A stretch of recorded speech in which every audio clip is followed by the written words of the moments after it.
Good day, citizens, and welcome to the Thomas Jefferson Hour, your weekly conversation about Thomas Jefferson, about the United States, about current events.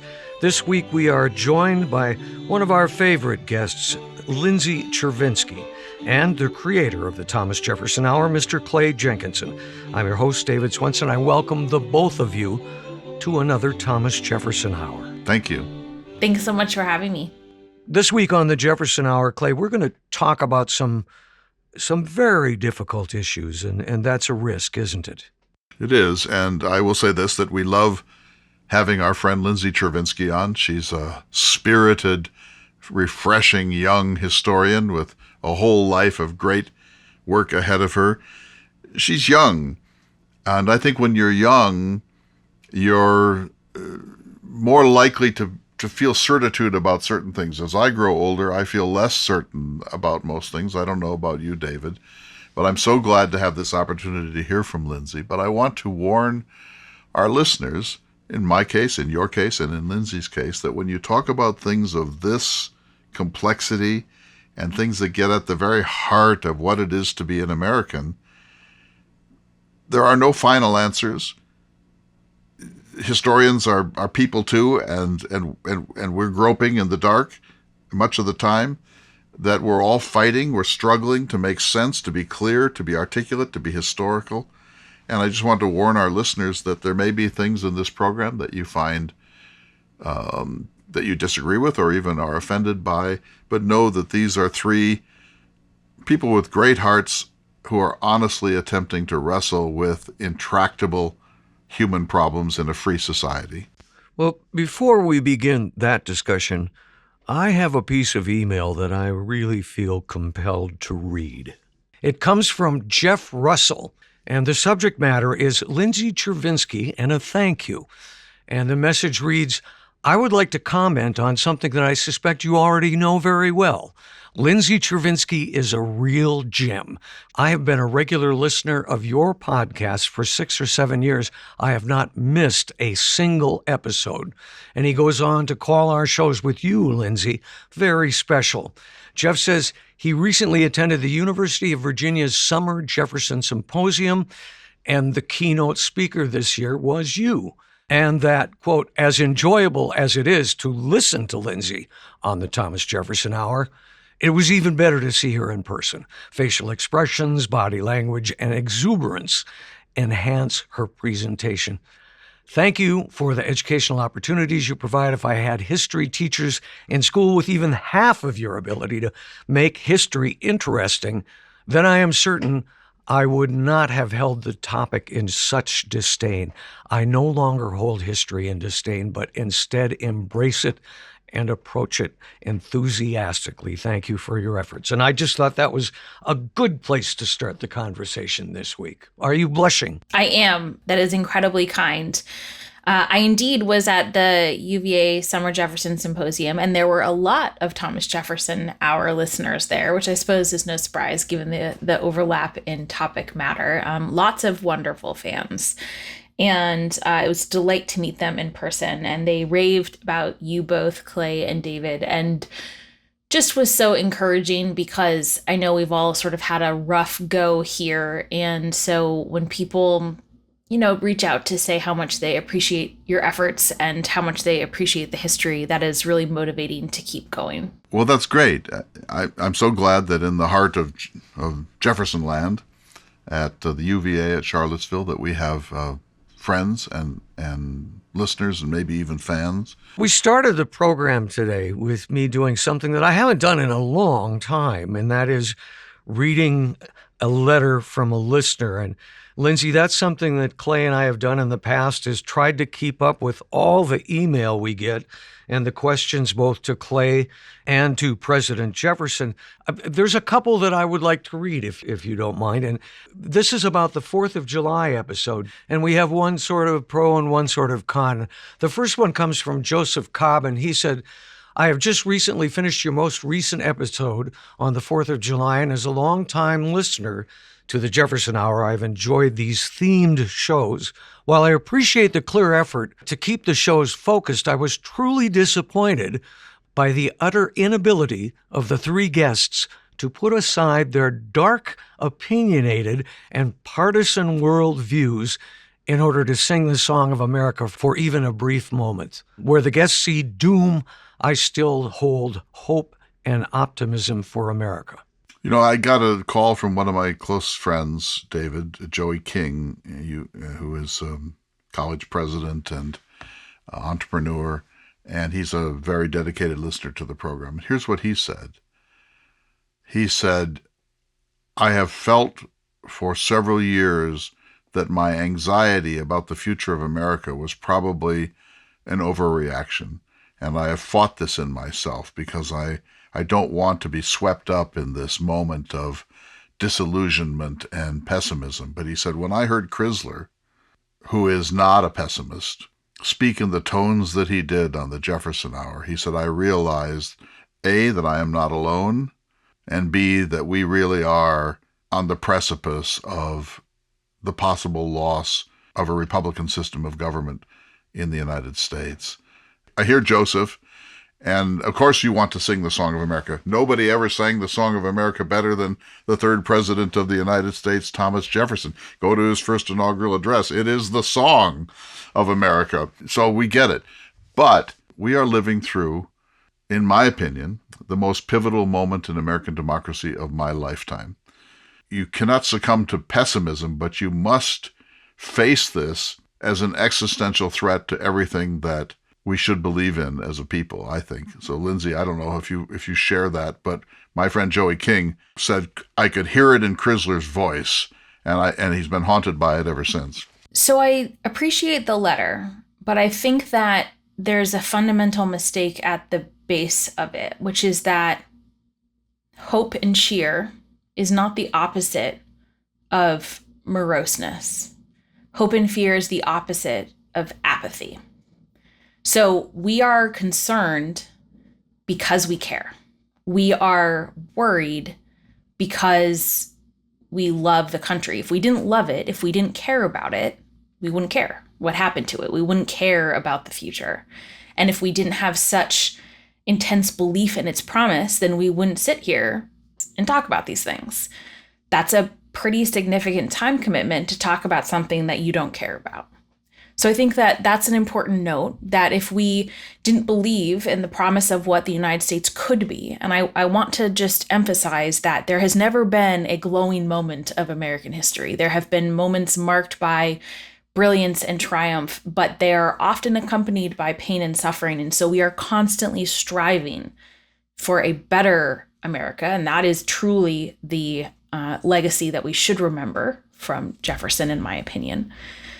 We believe in that promise. And so we show up to talk about these things, even when it's hard, even when it's difficult. And I think that, we're recording this on July 5th. Yesterday is a really good example. In theory, it should be a day of celebration. It should be a day to reflect on the brilliant and difficult moments of our history and the things that might come in the future. And it was marred by the 309th mass shooting in the United States. So that's not political. That's not partisan. That's an unfortunate and devastating attack. And so I think that we can't gloss over those things and pretend like they're not happening, or suggest that concern about that violence is purely because of our voting registration. I must interject here in defense of the three guests we had on our 4th of July program. I found a great deal of optimism in all of their comments. Granted, there was some darkness in those comments as well, but it's a difficult time we're living through, not just in America, but the whole planet. I heard a commentator on the 4th of July talking about the people who were killed in Illinois that day during a parade in the morning, and people who were random. These were absolutely innocent people. These were not people that, it was not like targeting someone you think has to be targeted. This is just random stuff. And some people were in the line of fire and other people weren't. And the commentator said, is this American exceptionalism? is our American exceptionalism, our unique national love affair with weapons of destruction. He said, we all get rifles and maybe even pistols and a shotgun to hunt pheasants, and this is part of American heritage. It's a strange American heritage, but it's part of it. But he said, what I don't get is that weapons that are designed to kill large numbers of people fast, why that is protected as part of a great civilization's social compact. He said, is this American exceptionalism that you're stuck forever with your gun mania, and that you're just going to have the 310th and then the 350th and then the 410th and then the 510th mass shooting, and each time you're going to say, well, I guess we have a Second Amendment. That's the end of that. Let's wring our hands for a while, but there ain't nothing we can do about that. He said, surely a nation as great and as meaningful in the world's arena as the United States has got to find a way to address this problem. And I add to that, David and Lindsay, the Constitution is not a suicide pact. The Constitution was not meant to be a suicide pact.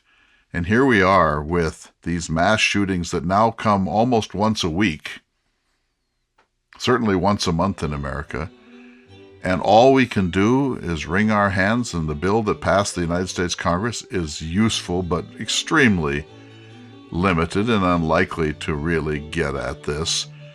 It's time for a sober, serious, right to the mat, national conversation about gun violence in America. We have to do it. If we don't do it now, we're going to do it on the 410th or the 710th. We are going to have that conversation. The nation is finally going to wake up one day. And what's it going to take? How many more thousands or tens of thousands of deaths? The nation's going to wake up one day and say, all right, we're going to have to address this. And the fact that we won't do it now is a very, very puzzling fact of American life. Indeed.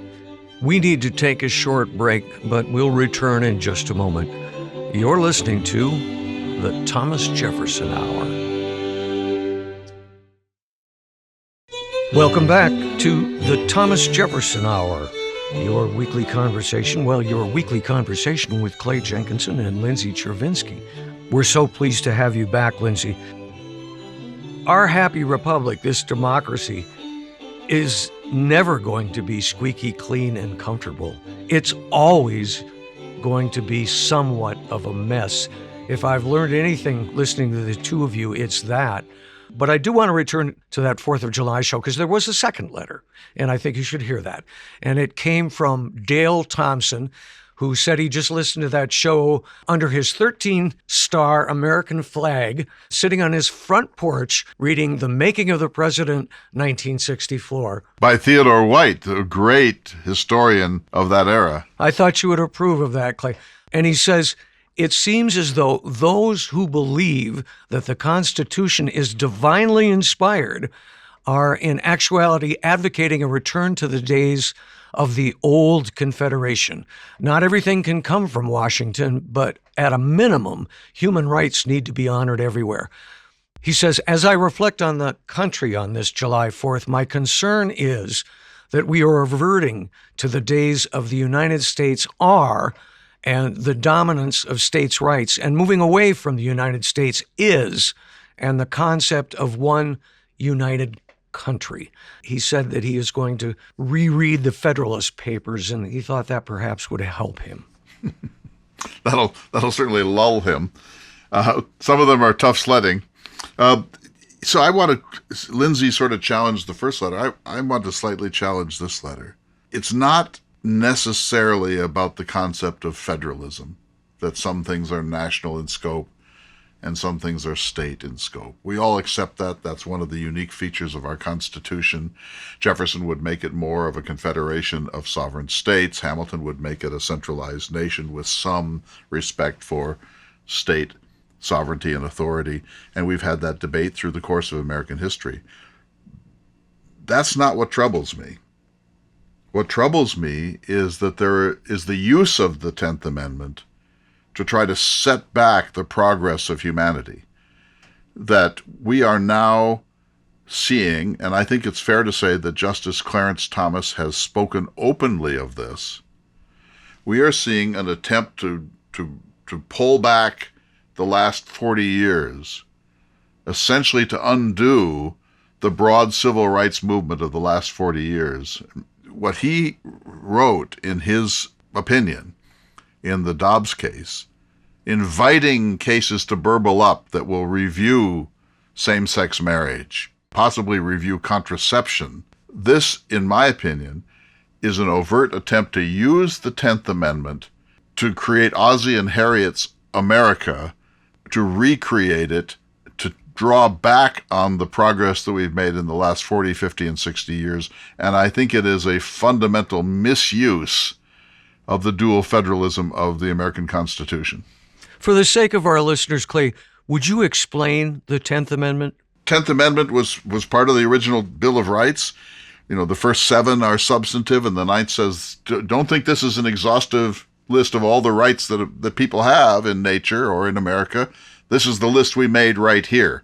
That's a very important, that's the expansive number of the Bill of Rights, and it invites us to remember that we have rights that are not codified in this or any other instrument of government. Extremely important, much ignored, I think, through American history. The 10th Amendment was an anti-federalist amendment that says the powers that are not expressly enumerated in this new Constitution. We get it. These are the powers the government now has if we ratify this thing, and we have ratified it. But the powers that are not enumerated here still belong to the states and to the people. That don't forget that Virginia is a commonwealth, and that Kentucky is a commonwealth, and that New Hampshire is a commonwealth, and that they have sovereignty rights that persist and must be protected, and are in this 10th Amendment explicitly protected against the encroachment of the national government. Lindsay, your comment on that. No, it's a really good point. And it strikes me, I know we're going to get more into some of the events of the last couple of weeks, but there were 2 cases about the separation of church and state that came up in the last couple of weeks. And of course, the Dobbs decision I found to be deeply problematic, and the decision about the EPA I found to be deeply problematic. And I could go on and on about all the things that I was upset about in the last couple of weeks. But those 2 cases actually, to me, I think were the ones that maybe got less attention and highlight the world that the court is trying to create, just as you said.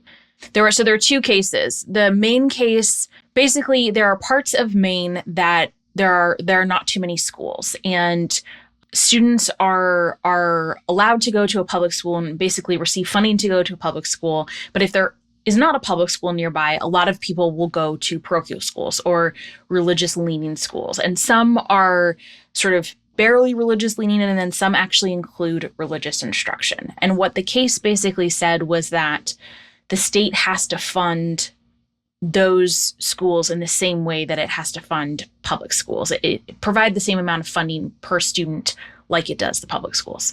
The second case was about a football coach, who was fired for praying repeatedly after a football game. And not just praying privately, but praying on the 50-yard line surrounded by his students. And the argument in favor of the firing is that the students felt pressured to join. It was still part of the activities of the school. This was a public school, so it is a federally funded school. And the argument against was that it's private, quiet prayer, and people get to do what they want in the quiet of their own mind. The court found on behalf of the coach and said that he needed to be reinstated with what I think and most scholars think are absolutely incorrect facts, including his fellow justices. The dissent demonstrates that these facts are incorrect. The problem with these 2 cases is when religion is imposed, or that worldview is imposed on the rest of Americans. And that is what I think the court is trying to do. And it feels fundamentally at odds with the concept of personal freedom, which in theory is the bedrock of the United States. Clay, in listening to Lindsay, it almost sounds as if she's saying that a certain segment of American society is being favored. It's hard not to think, David, that at this time, the Supreme Court is trying to return us to 1945 or possibly 1925. And I think that everyone who cares about this country is at least perplexed by this. And I think all of us need to think again about how a free society works, how the final decisions about the most important questions in a free society are determined. And I think that's really the spirit of this program. And isn't the fear that, forgive me for making it a simple statement, but if it can happen to that guy, it can happen to... Yeah, it's sort of what John Donne, my favorite poet, said. Every man's death diminishes me because I am involved in mankind. Therefore never send to know for whom the bell tolls. It tolls for thee. This week it's Roe v. Wade. Next week it's something else. These are hard decisions for these justices to make. But I think that there is a spirit of the times that has a certain loss of national confidence in it. And I think that's sort of what we're trying to wrestle with here. So I hope people will understand it's not about our opinions about these things. It's about our attempt to make sense of them. Well, you leave me a perfect opening, sir. How would Jefferson make sense of them? So Jefferson gave us the phrase wall of separation between church and state. It was in a letter to the Danbury Baptists in 1802. It began to be quoted after the Civil War by the courts and in the 20th century quite extensively as sort of the best possible short paraphrase of the intentions of the First Amendment with respect to the establishment of religion in the United States. Jefferson would probably be happy about that, but he didn't intend that. That wasn't meant to be a constitutional pronouncement. It was a letter to some well-wishers in Connecticut, and it's the courts that appropriated the phrase and have used it steadily. But in a case in the 1970s, Associate Justice then Rehnquist said, "This is crazy. Why are we leaning on Jefferson? That's not the Constitution. This is a phrase from a letter by Jefferson. We've given it way, way, way more weight and prominence than it deserves." From a historical point of view, he may have been right, but he was the beginning of the pendulum to swing away from that sense of a serious separation, of like almost an absolute separation of church and state. In the case of the Maine case, I'm ambivalent about this because I can see the point, right? I think you can too, Lindsay, that you're in some completely rural district of Maine. The school you're going to because it's available. And you don't want to send your children 75 miles to some school. So if it's Christian school, I'm a citizen, government pays for public education, maybe in this case, you can argue that should be a subsidy that could be allowed. I don't have I'm not offended by that decision. I might not have made that decision, but I'm not offended by it. But in the other case, I am offended by it. And I have very, very personal reasons for this. My daughter went to a public school in Kansas. During football games, the coach prayed. My wife then, an extraordinary lawyer, pointed out that was actually a violation of the wall of separation between church and state, which it was until last week. The argument by the school was, well, your child doesn't have to pray. She can go stand in the corner. I mean, if she's a Jehovah's Witness, if she's Hindu, if she's Muslim, if she just doesn't feel like it, she can go stand over there. That's an appalling pressure to put on a child, and it is a de facto establishment of a state church. It means that the norm is that you pray maybe an ecumenical or maybe a Baptist or maybe a Methodist prayer, and anyone who doesn't like it is marginalized on public property paid for by public funds. In my view, that is absolutely illegal, and the court should have maintained that. And by succumbing to this view that this coach in Washington has a right to do this to people who aren't necessarily Christians is exactly what Jefferson was trying to get at in his advocacy for the First Amendment and in the letter he wrote to the Baptists of Danbury, Connecticut. So one I can understand because of the nature of rural life. The other one seems to me a deliberate attempt to breach the wall of separation between church and state, and I believe more is coming. Don't you, Lindsay? I do, and I should just make one quick clarification. The praying by this coach was after the game had concluded, but not before the students had gone back to the locker room. Right, they're still on the field. They're still on the field. They're still in uniform. And the students testified that they felt that if they didn't participate, they would not get equal playing time. Of course. This is peer pressure. Yeah, it's ludicrous to think that this is...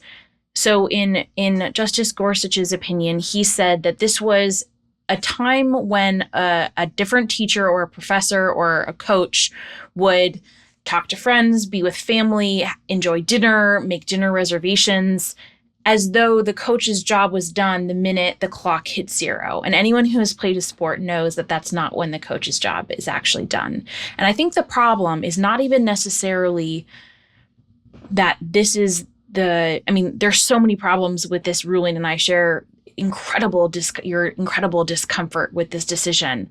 But I challenge people to say, oh, well, like, what's the big deal? A lot of athletes do pray. A lot of athletes are religious.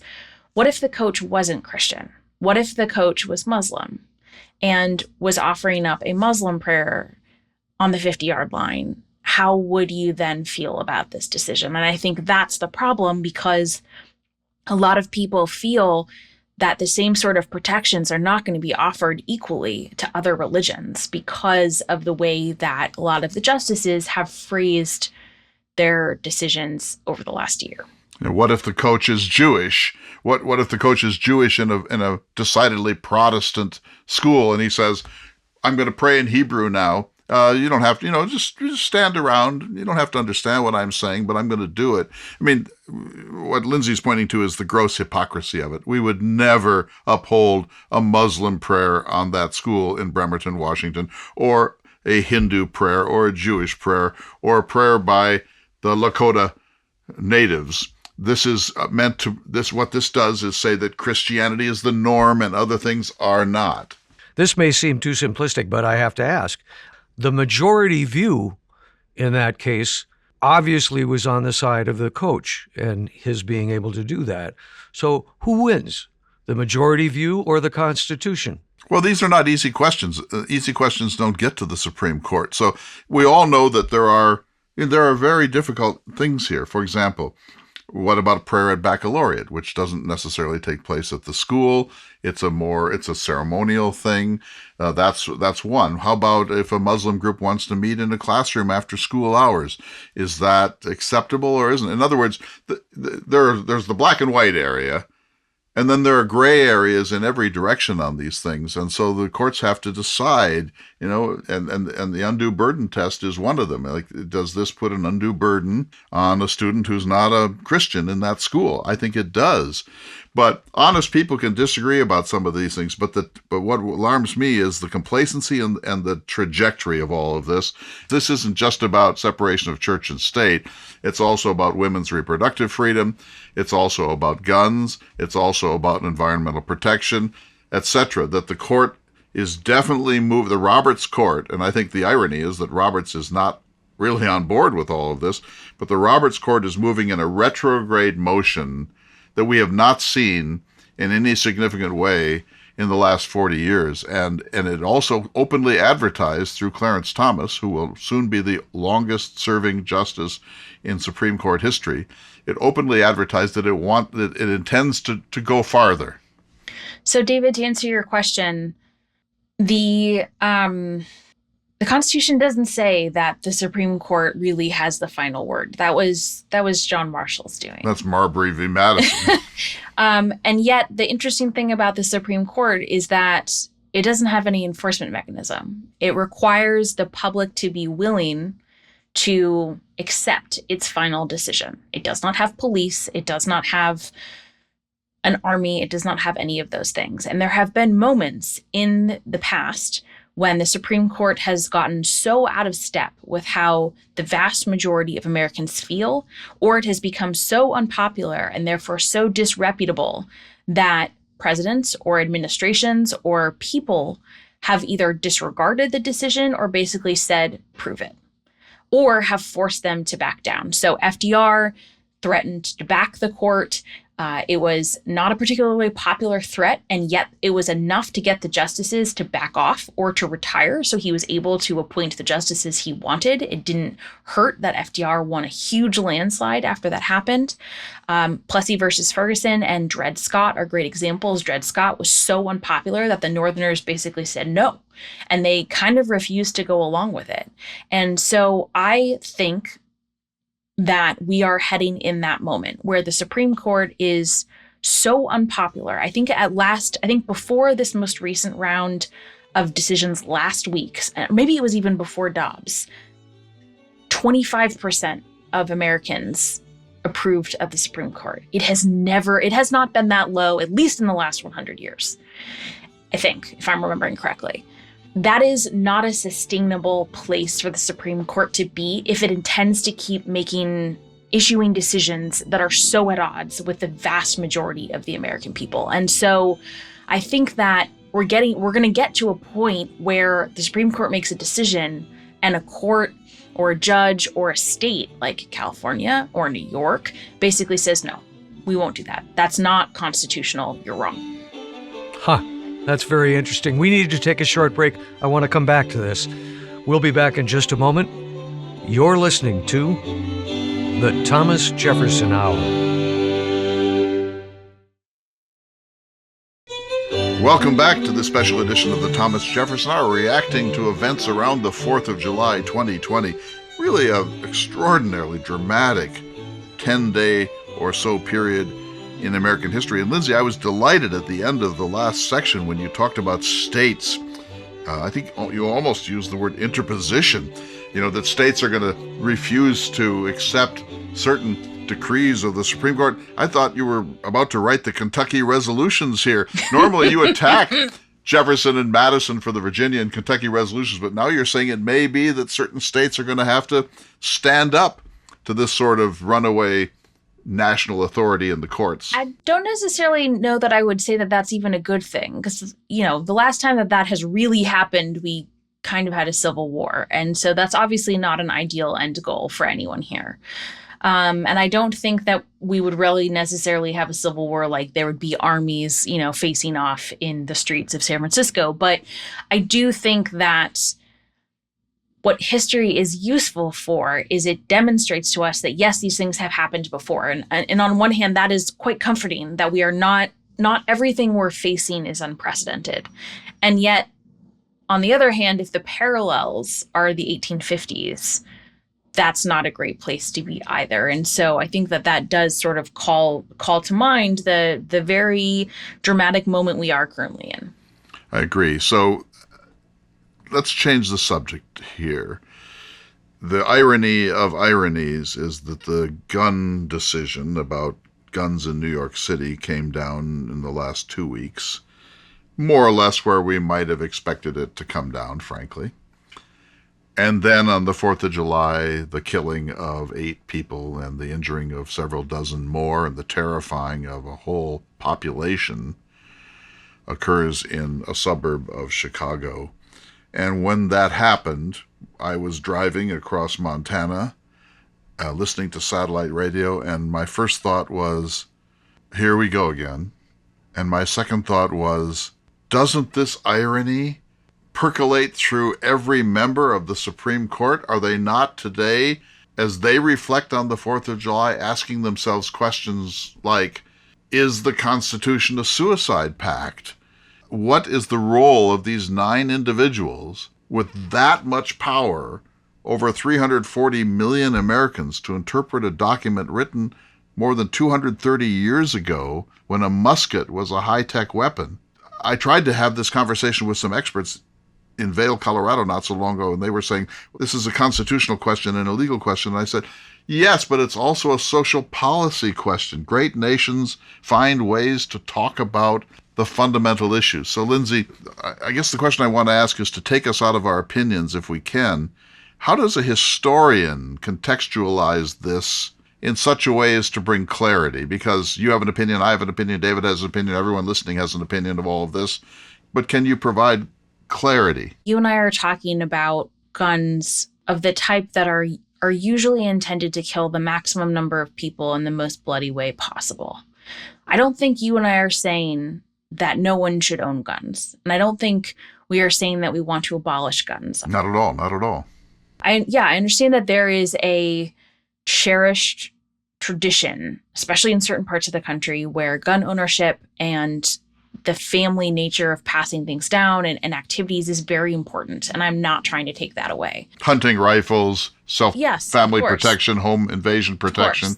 Of course. You're in favor of all of that.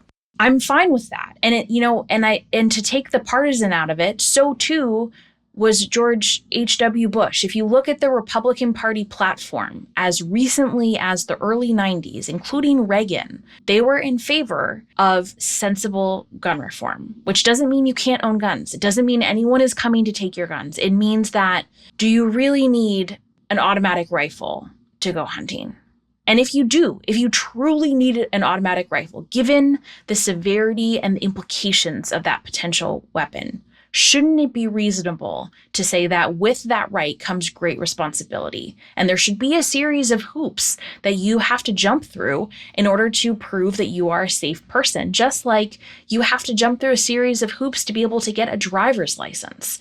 We should not view guns as a partisan issue, and yet it has become so partisan.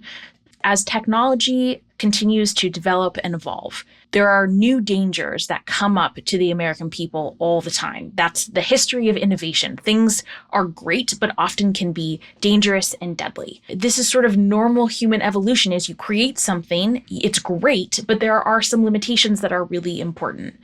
And that was the normal course of action for gun ownership. There were limitations that went in lockstep with new improvements in weaponry. You're not allowed to own a tank if you're an average citizen. You're not allowed to own a cannon. There are a reason these things really are not in the hands of average citizens. And yet, for some reason, we have turned a blind eye to that similar evolutionary process when it comes to automatic weapons. And so in the historical context, this isn't an anomaly that doesn't fit with other human innovation. And that is baffling to me. All right, let me ask you this question, because I come from a red state, and guns are a very important thing here, and the Second Amendment is extremely important, and I think many North Dakotans would say that the Second Amendment is arguably the most important amendment to the Constitution of the United States. So I heard you talking about this, that we go through hoops to get a driver's license, to get a ham radio license, to all sorts of things. There's training, there's certification, there are background checks. But when I hear this, I can hear you because I want to hear you. But my neighbor next door heard blah, blah, blah, blah coming for your guns. Blah, blah, blah, blah coming for your guns. Why can't this is true, that the mistake you're making is thinking that we can have a rational conversation about this. So why are we so irrational? Why is this the chief irrationality in American constitutional life? I don't know how to do that without discussing politics. There has been a merging of partisan rancor and discussion of this particular amendment. So I know no one's going to hear me when I say this if you firmly believe that, the Second Amendment is absolute. But there is no constitutional right that's absolute. There's always a balancing test. That is how law works. There are limitations to every right, and there's a balancing test. The same is true for the Second Amendment, which is why it says well-regulated militia in the text. That should be sensible. That should be an understandable conversation. The rise of the gun lobby has turned that conversation from one about rational rights and restrictions and limitations and what actually the Constitution says to almost a cultural touchstone, I don't know how to say this without saying almost a religion, that it's not based on fact, it's based on faith. And that's very difficult to have rational conversations with, because if you believe something, that's your belief.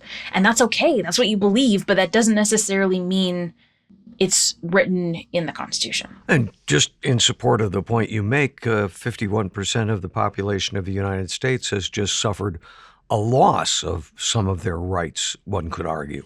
I mean, that would be contested, of course. The constitutionalist might say that, and you both know these arguments, that Roe was badly decided in 1973, that the 10th Amendment should rule here, that this needs to be part of the democratic process, and that this is only returned this to the states so far, and that there's no prohibition on abortion by the Supreme Court. It's merely a saying that the venue for this to be worked out in a democratic society is in individual states. You can contest that if you want, but that's the constitutional argument that's being put forth. I guess the point I was trying to make is that, you said early on something to the effect of no constitutional right is sacrosanct. I'm not sure exactly how you put it. It's absolute. And I'm just trying to reinforce your point by what recently happened. Yeah, I mean, so, Clay set out what the argument is in theory for the Dobbs argument, although you said it much more eloquently and with less vitriol than Justice Alito did, and certainly with more respect to his fellow former justices. The problem with that argument is that justices in theory shouldn't really cherry pick which rights they want to go to the states and which rights they don't. Of course. And their interpretation of privacy as a right and their interpretation of the Constitution relies on a very particular view of history. This is true for their ruling in the Bruen case, which is the gun case, and this is true for the ruling in the abortion case as well.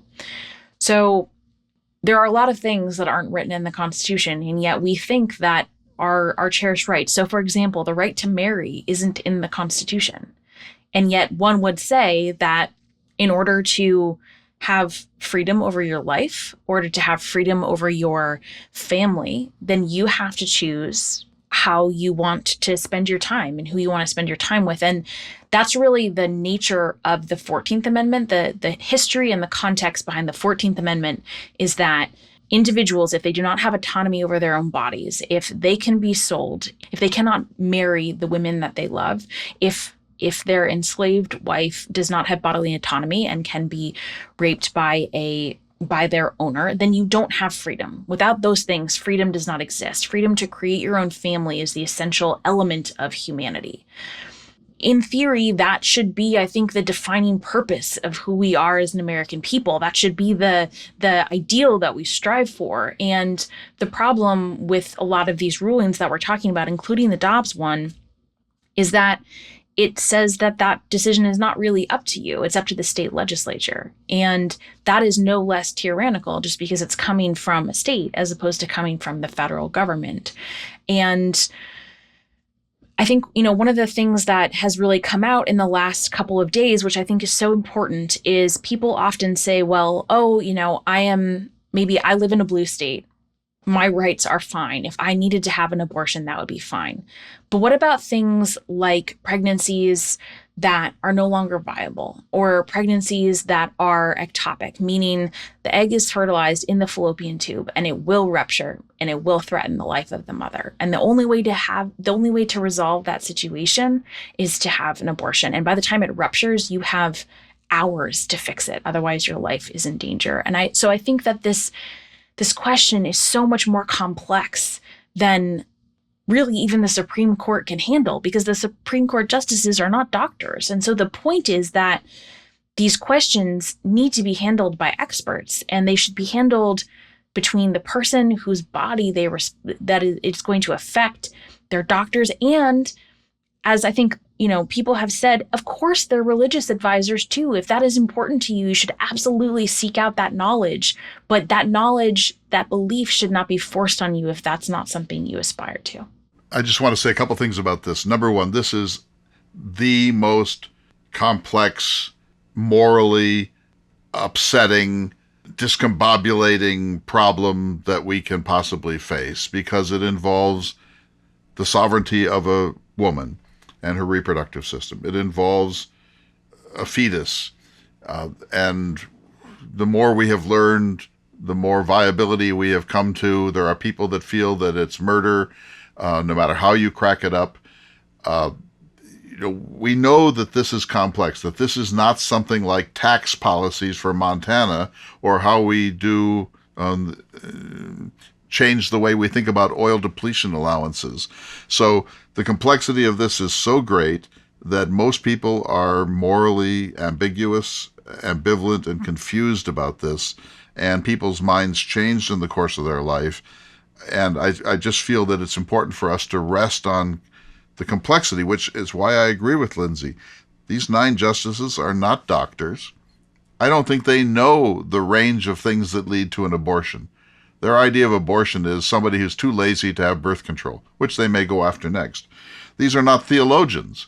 They have not read Aquinas and Augustine and Tertullian and the whole history of church doctrine from Christianity, Judaism, or any other religion on these questions. They're not ethicists. They're a bunch of lawyers who became jurists, and they have the same incapacity to understand the complexity of things that the rest of us have. And for those 9 people, remember, I'm with something Lindsay said at the very beginning of this program. It was never intended that 9 unelected and unaccountable people would have the whole nation in their hands in this way. Jefferson was appalled by this notion. He was right, I believe. This is a doctrine that was imposed upon the Constitution, maybe inevitably, by John Marshall in 1803. But the idea that in a nation of 1/3 of a billion people, that 9 people like Alito, like Ruth Bader Ginsburg, like Clarence Thomas, like Sandra Day O'Connor, like Byron White, you name them, that we should put our destiny into the hands of 9 people who are not theologians, not neurosurgeons, not gynecologists, not ethicists. It's insane. And that's why people are so upset about this, is because who are these people, Lindsay? Jefferson said, quoting Juvenal, "We need guardians, but who will guard us from our guardians?" What makes these people capable of deciding Lindsay's reproductive future? That's my concern. It's incredibly well said. And I think, the problem with the Constitution, I often say that it is a jumble of compromises put together to ensure ratification.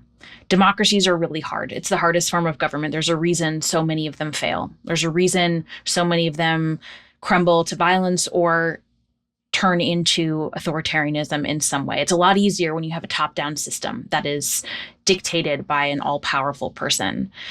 If we're going to have a democracy, if it's going to continue to survive, we have to find a way to acknowledge that no human is capable of having divine inspiration. And so therefore the Constitution is not divine inspiration. We are all flawed, just as the framers indeed were. And therefore we have to acknowledge that the people who are interpreting it are too flawed because they are not capable of divine inspiration. And I think that really is where we're at, is we have this body that has assumed way more power than was ever intended and is trying to interpret something that's flawed as though it was perfect. And I think if we start with that conundrum, it makes a whole lot more sense why all of these things feel so hard, rather than saying why these conversations are so difficult. I'll say this as we close. Thanks to Lindsay. This is very hard. I hope our listeners understand the level of angst and ambivalence that we feel when we talk about these things, our reluctance really even to talk about them. But the fact is we must. And I will say this, David and Lindsay, the decision in Dobbs to overturn Roe was a political act, not a constitutional act. And that's the most alarming thing I can think about when I think about the future of the Supreme Court of the United States. We'll see you all next week for another important edition of the Thomas Jefferson Hour. This week on the Thomas Jefferson Hour, no podcast intro, but a podcast outro. It was a very important conversation. As always, the two of you had some brilliant things to say. I just thought we could take a minute more if the two of you wanted to pick up anywhere and things that you think you left off. I don't think I said anything brilliant. I feel muddled. I feel self-divided. I feel angry and perplexed and confused and bewildered. I feel that history can help clarify some of this. Well, I'll tell you something I thought that you recognized that was pretty important, and that was at the end of the show, you said this was not a constitutional decision. It was a political decision with Dobbs overturning Roe v. Wade. I've heard this great program, Lindsay, on NPR over the weekend, magnificent, about the history of the movement to overturn Roe. I urge you to take a look at it, to listen to it. It was absolutely fabulous, because the minute Roe occurred, this movement began to gain momentum, and it has been extremely intelligent and shrewd and has an enormously effective strategy, and they finally got it done. They got done what they believe is a moral absolute, to overturn what they regard as this disastrous decision from 1973 legalizing abortion in the United States, recognizing a woman's right to privacy that can lead to the termination of a pregnancy.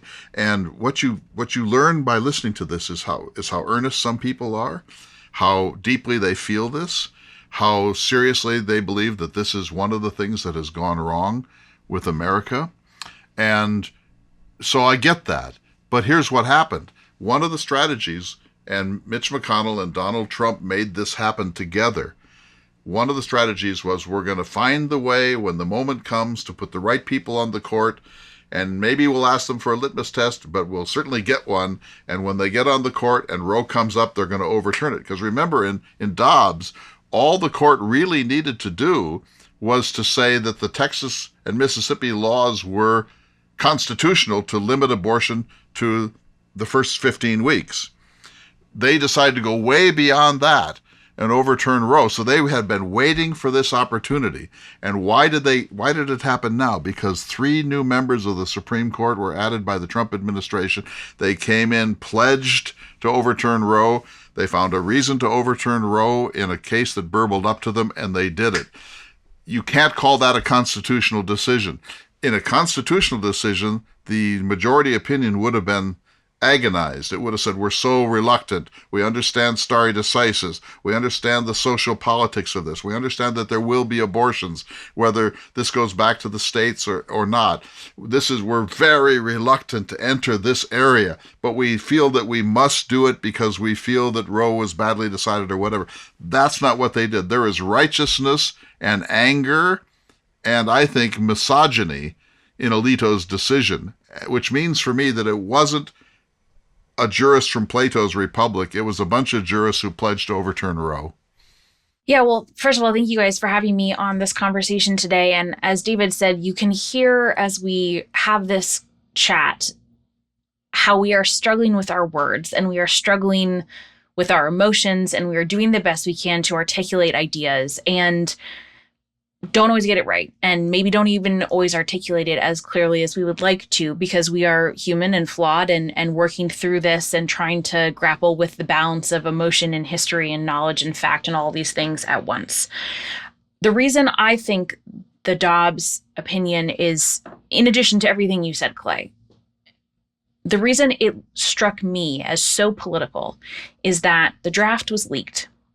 And because it was leaked, all of these historians, all of these brilliant legal scholars, the best minds pointed out and fact-checked and thoroughly reviewed every single element and said, here's where you get some of the facts wrong. Here's where you get some of the history wrong. Here's where you get some of the legal analysis wrong. Just like you and I get things wrong. First drafts are intended to have revisions. They are intended to have edits. And Alito took none of those edits. He did not in any way attempt to smooth down the edges to make it more palatable, to speak to his colleagues with more respect, to address the factual errors that he included in the text. That would be like me sending out a book for peer review, getting thorough reports back saying you actually missed all of these things, and me being like, meh, don't care. That would demonstrate to the reviewers, it would demonstrate to the publisher, it would demonstrate to the readers that I had no respect for that process. And the fact that Alito did not make any of these changes demonstrates to me that he does not have respect for the institution of the Supreme Court. He is on a political mission rather than one that is designed to do the best thing he can for the court. And in a democracy, We have to have trust and buy-in to our institutions. Otherwise, it doesn't work. There isn't anyone enforcing these institutions. We have to buy into them. And so it demonstrates to me that he just doesn't care. And that was one of the biggest red flags, because there was no reason not to make those changes. There was no reason for him not to receive this gift of wisdom and make it better, other than petulance or anger or some sort of other motivation. Right, but just quickly, Lindsay, the court does not have to harmonize with public opinion. In fact, the court's importance is that sometimes it doesn't. So let's say that we go to war against Russia and the Congress passes a bill saying that nobody can write an op-ed piece criticizing American foreign policy. And let's say that 99% of the American people are in favor of that law. The court steps in and says, no, the First Amendment is important. We can't just allow Congress, even when it's wildly popular, to do such and such a thing. So we need to understand that the court does not have to hearken to public opinion. However, when the court is without a constitutional basis, Roe has no constitutional basis, Dobbs has no constitutional basis.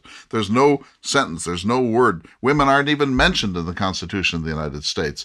The court cannot point to a phrase in the Constitution that definitive in any way about women's reproductive lives, period. And so now we're on kind of in limbo, because we know about interstate commerce, we know about ex post facto laws, we know how old you have to be a senator, but the Constitution is silent on this question. However, the Ninth Amendment does say we have a very wide realm of privacy rights that are not enumerated necessarily here. However, my point is that when you're in that kind of limbo where there's no defining constitutional phrase or sentence, then you need to be especially careful, it seems to me, about these pronouncements. And then you do need to, I think, listen a little bit to the zeitgeist, because you are basically free-forming law when the Founding Fathers did not tell you how they expected an abortion decision to be determined. And so I would think humility is what you're looking for. And I saw none of that in Alito's decision. In fact, just the opposite. I agree. And I would say one other sort of historical element, which is that the Supreme Court, as you said, does have a very important role. It is designed to protect minority rights against the opinion of the majority. In this case, majority opinion is in favor of giving rights to the majority of American citizens, because 51% of Americans are women.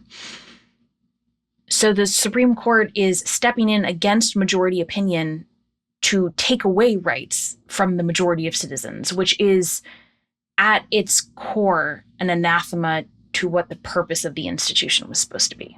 But are you saying that the argument that what the court has essentially done is return this to the state sovereignties here? I know the 14th Amendment would seem to butt up against that. But are you saying that that's just a constitutional fireworks to cover what is, after all, just a political decision? I think so. I certainly read it that way. If that was not the case, then they would not have acted in that way that they did with the Texas case, with the shadow docket, and the case that basically denied the state any standing. They would have paused that and waited to hear a normal case where actually the state did indeed have standing. But I think because of the way that was handled, it was very obvious to me, at least, or it appeared to me, that the goal was to make abortion illegal in as many states as possible, as quickly as possible.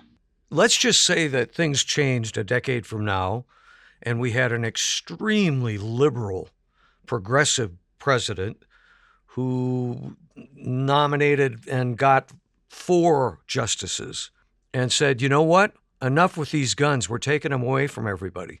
Is what is happening now setting a precedent for that? Well, first of all, in 10 years, Amy Coney Barrett will only be 61.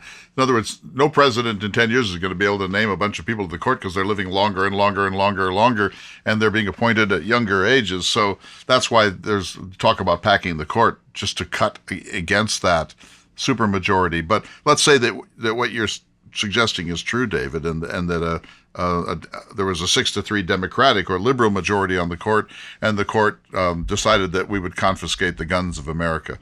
I would fight that, of course, because I believe in the Second Amendment. I believe that people have a right to home protection, absolutely.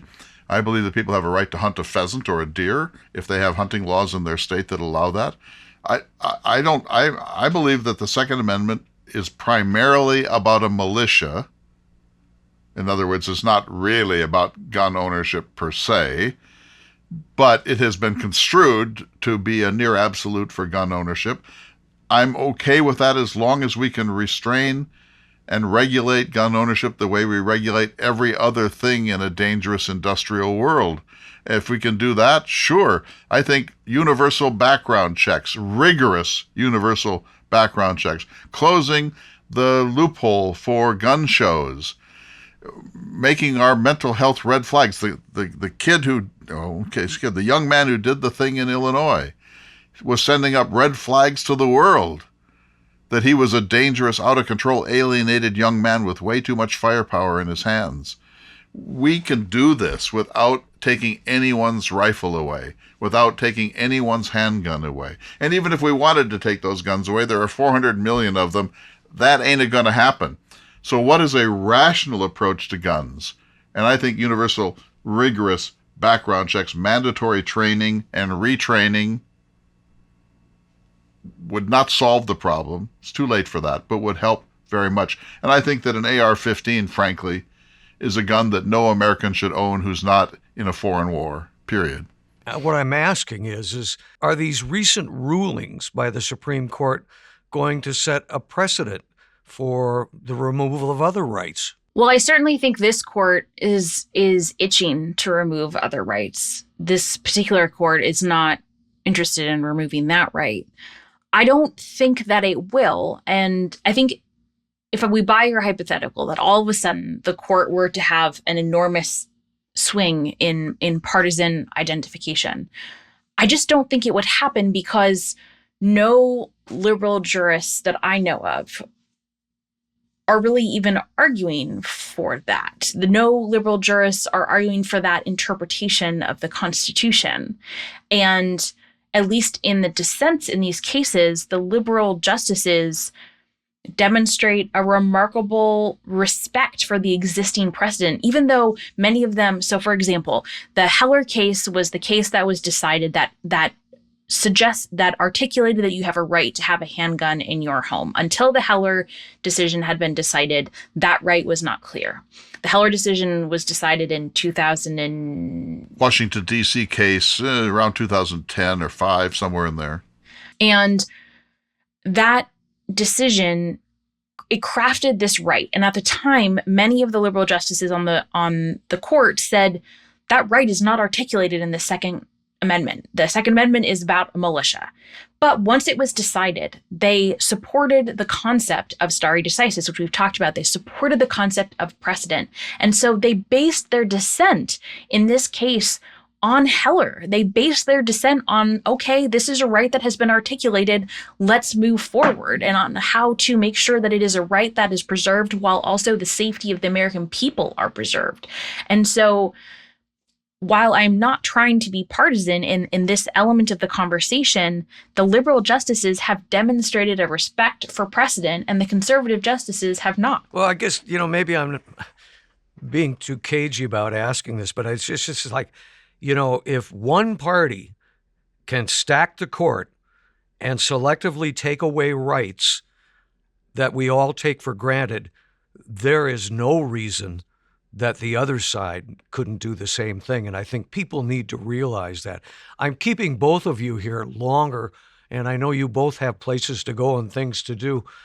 So I want to thank you for this extended conversation and give you both a chance at a last comment and let you wrap up, Clay, and thank our listeners for listening. Well, here's what I want to say about this. I often in my courses on the Enlightenment of the Constitution or the rights tradition show this triangle that begins with the Magna Carta, and then you see the British Bill of Rights, and then you see the Declaration of Independence and our Constitution, our Bill of Rights, and then you see the Emancipation Proclamation, and then you see the 20th Amendment, and then you see the Snyder Act, which made Native Americans American citizens, and the Americans with Disabilities Act. In other words, if you watch this, the history of rights in Western civilization and Anglo-American civilization, it widens and widens and widens and widens and widens. It's glorious. And every time it widens, there's blowback and there's anxiety and people feel it's gone too far. And I think we're kind of in one of those moments now. But it has widened steadily.